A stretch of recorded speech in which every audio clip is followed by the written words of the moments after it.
This is to all those who've been listening to old-time radio that I've been podcasting for 12 years. It's time for you to purchase the old-time radio collection now at the lowest prices ever. 500 gigabyte external hard drive chock full of radio shows that we all love. And don't forget the bonuses. Here's my offer. I need everyone who hears my voice to go to oldtimeradiodvd.com to place your order today. With every order, I will include a comprehensive show guide with episode descriptions. Over 1,982 pages. This is truly once-in-a-lifetime deal. Place your order today at oldtimeradiodvd.com. You will be glad you did.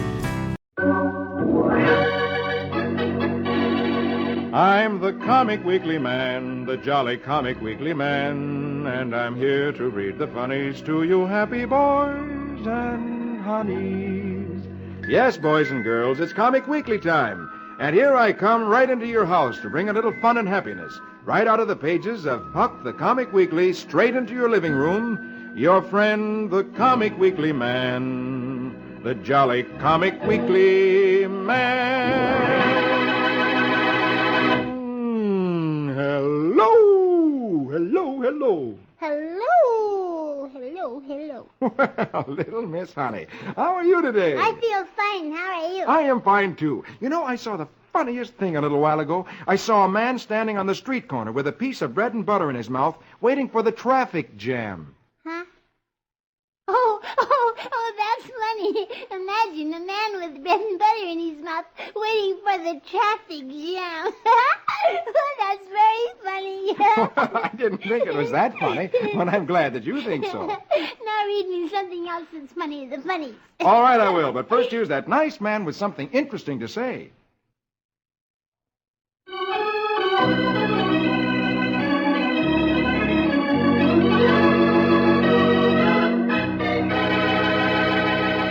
Now, here we go with Puck the Comic Weekly, and at the top of the first page... Snnokums, Snnokums, Snnokums. And we'll read that right away. So, will everybody please get their funny paper spread out to the first page? I got mine. And if anyone hasn't got Puck the Comic Weekly with them today, be sure to have your daddy or mommy get it next week so you can follow the comics with us. Now, here we go with Snnokums. Magic words by the music, please. Very well, my lady.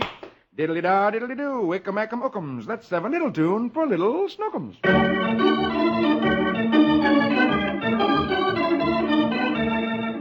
Archie comes home. Hooray! I'm home early. Where's Snnokums? Rosie tells Archie to be quiet, that Snnokums is falling asleep. Archie answers, last picture, top row. Oh, all right. I'll be quiet. But he likes to have me sing him to sleep. So he tiptoes into the nursery. First picture, bottom row. Archie sits down in back of Snnokums' crib and starts to sing. Rock-a-bye, baby, on the treetop, when the boat breaks. About 15 minutes later, Rosie comes in and asks Archie if he feels all right. Archie replies, Why, sure. I'm singing Snnokums to sleep. and Rosie says, last picture, that Snnokums is not in there, that he's asleep in the den. And Archie goes...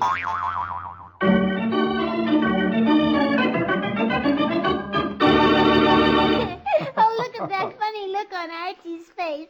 Doesn't he look silly? He certainly does, and he should, sitting there in an empty room singing to an empty crib. I think Archie's the funniest fellow. Oh, he certainly is. Oh, please, quick, turn over the page to Flash Gordon, because Flash has been captured again by that mean bad man Zinn. Yes, and Zinn sent Flash into the liquid chamber to inhale the gas. And anybody who inhales that gas can't think for themselves anymore. Hey, you know all about this, don't you? Yes, of course. I listened very carefully.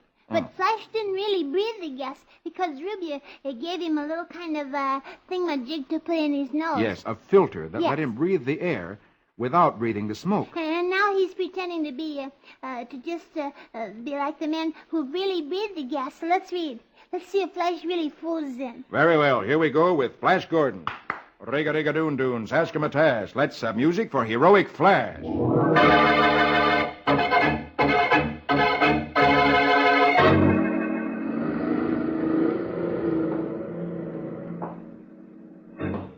Zinn has told Flash to follow him as he drives off in the car. Flash walks along like a doll that has been wound up. He pretends he has breathed the liquid and atom gas and become one of Zinn's robot slaves. Zinn still can't believe he's Flash's master, so he decides to test his power, and he orders, "Flash, fall into the ground." Flash thinks fast, guessing the automatons would obey blindly without trying to protect themselves. It takes all of his willpower to keep from using his hands to break his fall. When Zinn sees Flash fall face downward to the ground, he's sure that Flash has breathed the gas and is now entirely in his power. So last picture, top row, Zinn gloats, "Now I can rule Mongo through him, Rubia. Flash, go to the slave barracks till I send for you." First picture, bottom row. In the slave barracks, which is the prison where all of the slaves are kept, Flash asks questions of the others, but the zombie-like victims of liquid gas don't even seem to hear Flash's questions. He's sadly studying these living dead, whom he must imitate when the barracks door opens. It's Rubia, who tells Flash to follow her. She leads Flash to her wing of the palace.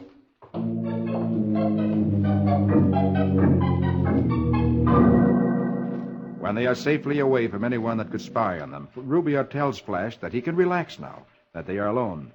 Flash asks, "Why did you save me from the slave gas?" Rubia, last picture, puts her arms around Flash and tells him she saved him because she loves him. And again she tells him that Dale is dead and asks Flash if he can't learn to like her. Flash studies her carefully, trying to see what's in her mind, because he's learned before that Rubia cannot be trusted. Well,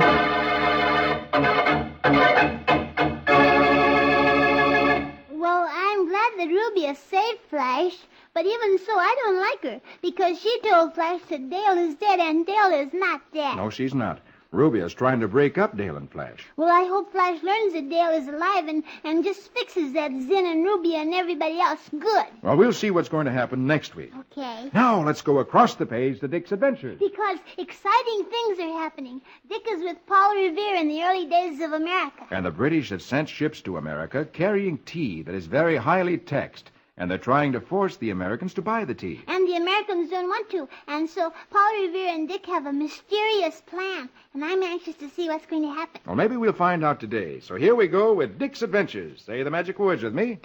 Riggity-pack-a-zack-a-zick. Let's have music for Adventurous Dick.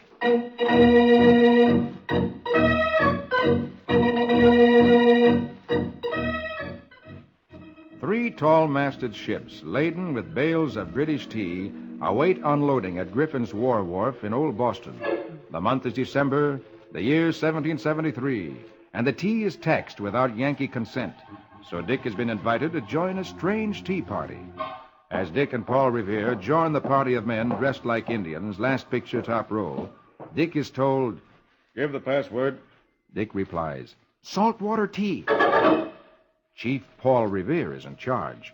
At his word, the Indian braves, Dick knows them as clerks, merchants, laborers, lawyers, press in closer to the ships. First picture, next row.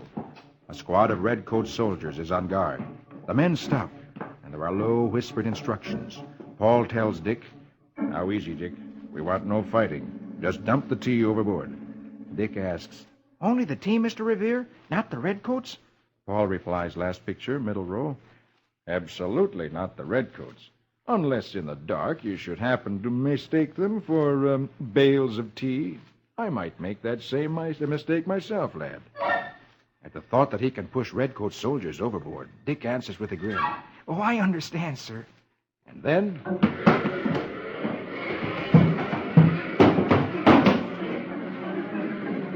First picture, last row, suddenly the braves attack. Torches flare. They swarm aboard the vessels. In the hour that remains before dawn, 3 shiploads of British tea are used to flavor the water of Boston Harbor. Dick tries his best not to make mistakes, but when he sees something with legs fall into the water, he asks innocently, "Is that another bale of tea, Mr. Revere?" And Paul replies with a twinkle in his eye, I believe so, Dick. But I think we should haul him out before he drowns. Dick begins to shout, "Man overboard! Man overboard!"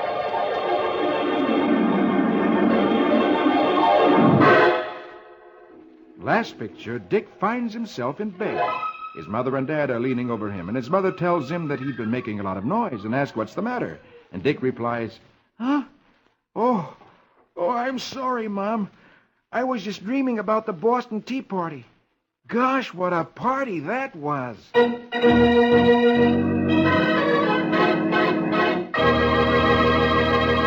My goodness, Dick has the most exciting dreams. And they're all true. Yes, I know, because my teacher said so. And she said to bring Dick's adventures to school so all the kids in my class could read about the Boston Tea Party. I think that's a wonderful idea. What do you think is going to happen next week? I think you'll find Dick with Paul Revere again next week. But to make sure... Oh, I'll be here. Good.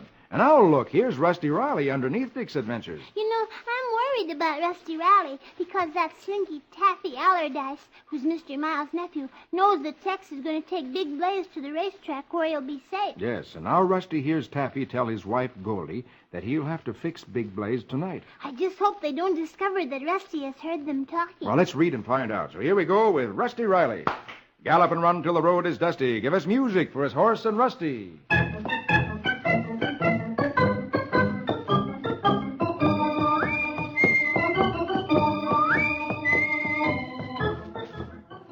Rusty sits quietly in the big chair in front of the fireplace in the Miles house, hoping that Taffy and Goldie will not see him. He hears Taffy say, "Something will have to be done about Big Blaze tonight.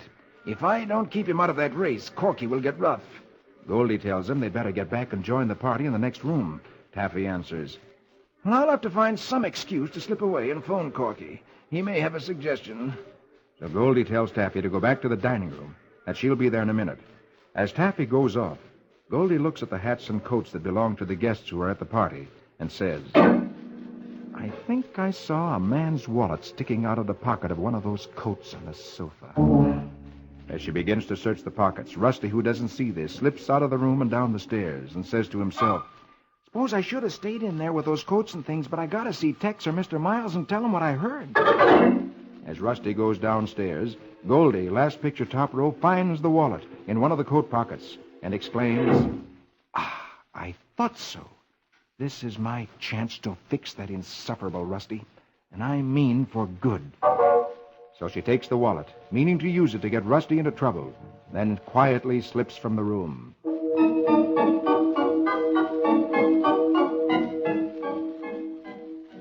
First picture, bottom row, Rusty is talking to Patty, Mr. Miles' daughter, and he tells her, "Patty, I gotta speak to your father. Will you ask him if I can see him? It's awful important." Patty can tell by the expression on Rusty's face that it is important, so she quickly goes to find her father. In a few moments, she's back with her father. Rusty says to him, "Gee, Mr. Miles, I had to see you. Mr. and Mrs. Allardyce are planning to do something to Big Blaze." Mr. Miles, who cannot believe that his nephew could be guilty of poisoning a horse, replies impatiently, Now, look here, Rusty. You and Tex, too, are imagining things. This is absurd. "Oh, please, Mr. Miles, I'm not imagining." That's enough, Rusty. To humor Tex, I'm sending Blaze to the track in the morning. Now, don't let me hear any more about it. Then he turns and walks out of the room. Rusty shakes his head mournfully and leaves the room, saying to himself, "Golly, why don't Mr. Miles believe me? Tex has the night off. I'll have to handle this alone."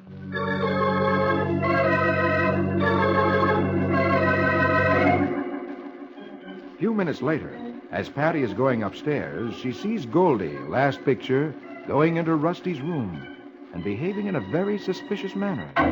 Patty says to herself, "Well, jeepers, that's Mrs. Allardyce going into Rusty's room. Now, what could she want in there?"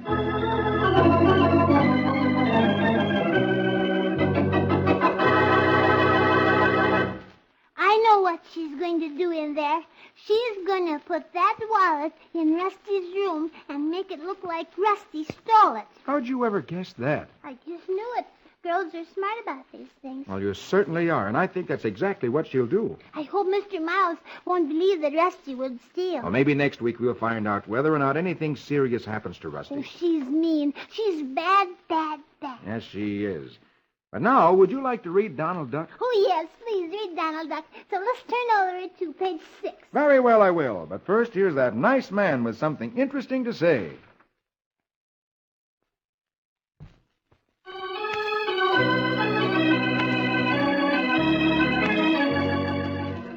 Now, Now, here we go again with Puck the Comic Weekly and Donald Duck right on top of page 6. Say the magic words with me. Squeege-em, squeege-em, squitter-chicka-chack. Let's have music to pin a quack-quack.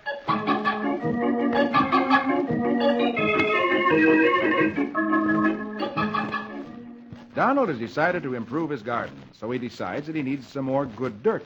And he says to his nephew, Huey, Now to get some good topsoil. so off they go with a wheelbarrow to get some good dirt. Huey asks, Are you going to that vacant lot over on Elm Street? Donald replies, Nope, I'm smart. I'm going to the one up on Hill Street. and Huey answers, Oh, yeah, I get it. Downhill all the way back. Donald nods. So up the hill they go with the empty wheelbarrow, so that when he comes down the hill with a full wheelbarrow, the wheelbarrow will just roll by itself, and Donald won't have to do any work.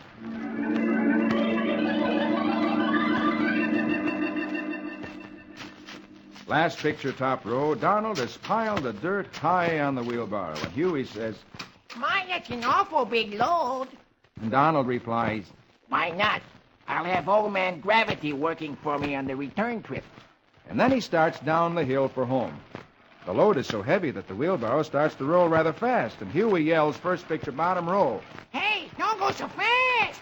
But the wheelbarrow goes even faster, and Huey yells. Hey, wait up. Donald, who can't hold the heavy load back, answers. I can't. I'll meet you at home. Faster and faster down the hill, the wheelbarrow goes. They come to a turn, and Huey yells. Hey, we turn here. Donald yells. I can't. And over the curb it goes. Bumps across the street, through a fence. All of a sudden, Huey yells. Uncle Donald, let go. And there's a big splash. On last picture, Donald and Huey look at the wheelbarrow, which is in the river. And Donald feels just like this.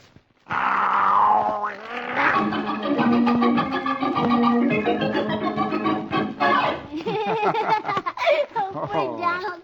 It's too bad that happened, but I just can't help but laugh. It was so funny. Yes, maybe next time Donald won't try to take such a heavy load. Yes, and maybe then he'll be able to get home with what he starts out with. Yes. Oh, look, underneath Donald Duck, there's Roy Rogers, my favorite cowboy. This is exciting. We bet it is because Roy has discovered the old hermit who has been setting fire to the telegraph poles. The man is in a cave, and he shot at Roy, but he missed him. And now he's waiting to take another shot at Roy, and this time he doesn't intend to miss. Well, please read quick. I want to see what happens. Very well. Here we go with Roy Rogers, king of the cowboys. Hi-yip-hi-yo. Now here we go with Roy and Trigger. Hi-yip-hi-yo.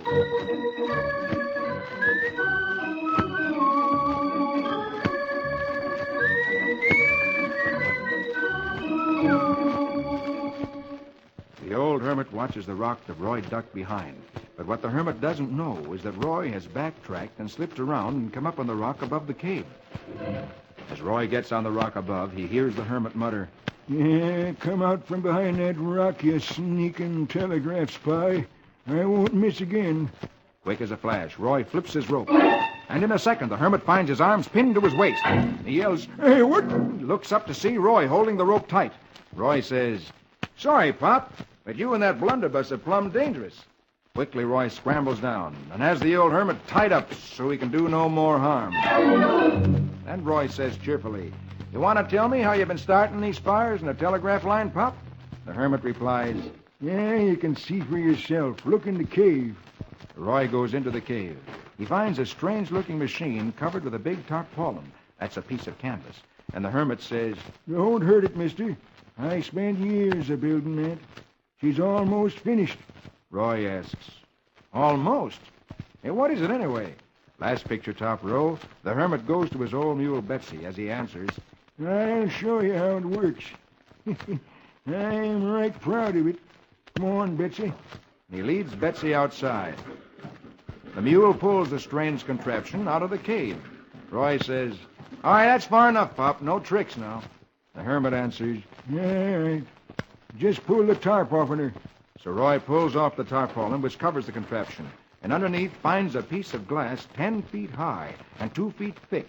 Roy exclaims, Hey, a big glass lens. How in thunder does it work? The hermit starts to unhitch the mule from the contraption, saying, I can't show you now, son. Valley's too wet from rain to catch fire.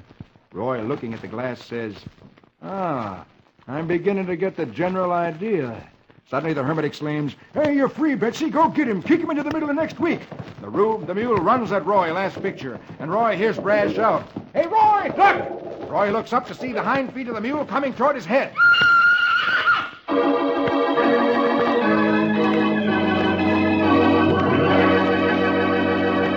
Oh, my. I hope that mule doesn't really kick Roy. I hope not. But next week we'll find out for sure. Now could we read Dagwood and Blondie? We certainly can if you'll pick up the first page of the second section of Puck the Comic Weekly. Here it is. Spread out before me. Very well, here we go with Dagwood and Blondie. Ramafoo, ramafum, zim, zam, zombie. Consummate music for Dagwood and Blondie.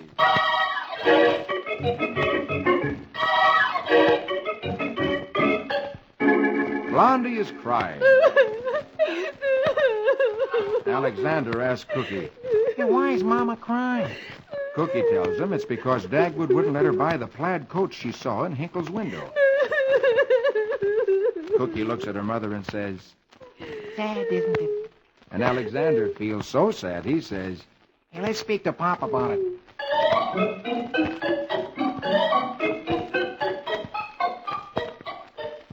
But when they talk to Dagwood, he folds his arms firmly, last picture top row, frowns ferociously and says, No. And when I say no, I mean it. She can't have the coat. Cookie and Alexander leave the room, and Alexander says, first picture next row, Gee, I've never seen Pop so hard-hearted.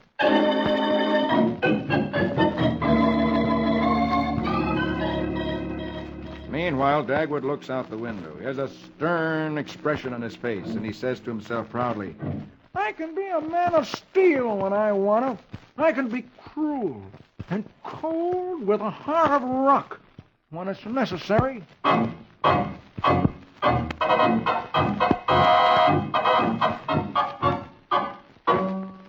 Then Blondie has a scheme. She bustles around in the kitchen and says, I'll cook all his favorite dishes for supper. That always wins him over. So she happily cooks Dagwood's favorite supper, hoping that he'll be so happy about it that he'll buy her the coat. But as he finishes supper, first picture next row, Dagwood pounds the table fiercely and roars, It's a delicious supper, but no coat. Understand? No coat. Dagwood frowns fiercely. And Blondie burst into tears again. And Dagwood suddenly looks very sorry. And he goes out of the room and comes back, last picture of the row, with a box and hands it to Blondie, saying, Stop crying, dear. Here's your coat. I bought it for you yesterday. Blondie exclaims, Well, then why did you tell me I couldn't have it? Dagwood answers, first picture bottom row, I was practicing being firm. I knew you wanted the hat that was in the window, too, and, well, I wanted to be firm about it. Blondie says, Oh, darling, you don't have to worry about that. I bought the hat this morning. and she puts on the hat and coat. And says to Dagwood, last picture, You're the sweetest, kindest man in the world.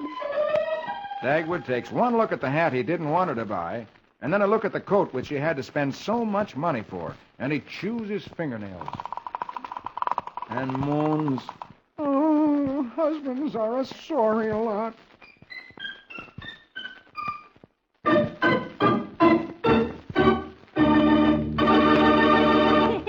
Oh, poor Dagwood. He never wins. I should say not with Blondie. He bought her the coat to be nice to her so he could be firm about not letting her buy the hat, and then she got both of them anyway. Well, it's a very nice hat. Should we read Prince Valiant? Yes, please. Very well, then. Turn to page 4 of the second section. And here we go with Prince Valiant in the days of King Arthur. Hackett, Brackett, Grey Malkin, and Quince. Music romantic for a fair, fair prince.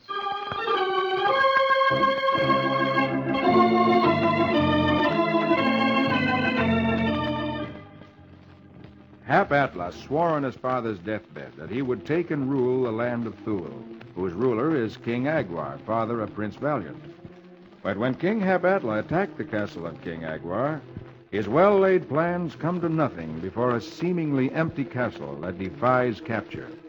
And the army he should have surprised and have defeated in battle is behind him in his own country, raiding his own kingdom. And he decides it's time to make peace. So King Agwar and King Hap-Atla have met to see if they can come to sensible peace terms. And then Alita makes friends with Hap-Atla's queen and leads her into their castle. With great gallantry, Hap-Atla leaves the peace conference and enters the castle in search of his wife. In Alita's apartment, he finds her, trying on gowns. His brave gesture ends in a wave of confusion and embarrassment. The women are very annoyed to find a man marching into their room when they are trying on dresses, and even the most patient and dutiful of queens can lose her temper. In the first picture next row, Hap-Atla gets a good scolding from his wife, and she ends by saying, "I'm staying here until you settle your old war and have my baby sent into me. Already he has the sniffles from sleeping in a drafty tent." As he backs away, Alita tells him that he can't take this fortress, that the warriors of Thule are behind him, and that he'll have to pay for every bit of damage his nonsense has caused, and that he'll keep his army here until King Agwar's men have returned to their homes, and that there's to be no more fighting. And then she orders him to tell King Agwar that dinner will be served in an hour.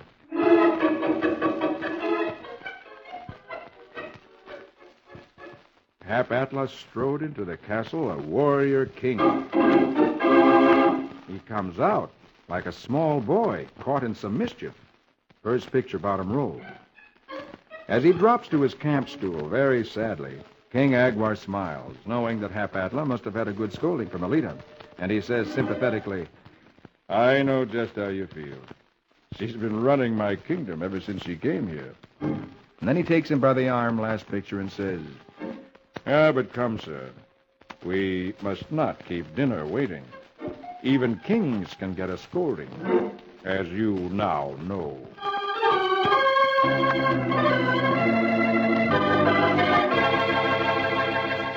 Well, he deserved a good scolding, and he'd better listen to Alita if he doesn't want to get into more trouble. Now, he'd better. And if he listens to her, maybe there'll be peace and quiet in the kingdom, and there'll be no more killing. Well, I hope so. Well, that's all the time I have, but I'll be sure to see you next week at the same time. Well, I will be here. Good. Now, before I go, here's that nice man with something interesting to say.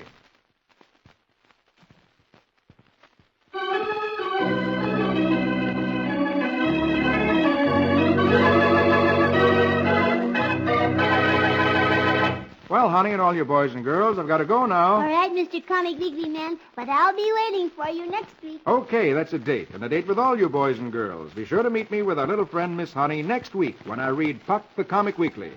For I'm the Comic Weekly Man, the jolly Comic Weekly Man. I'll be back to read the funnies to you happy boys and honeys.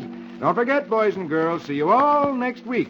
Your friend, the Comic Weekly Man, the jolly Comic Weekly Man.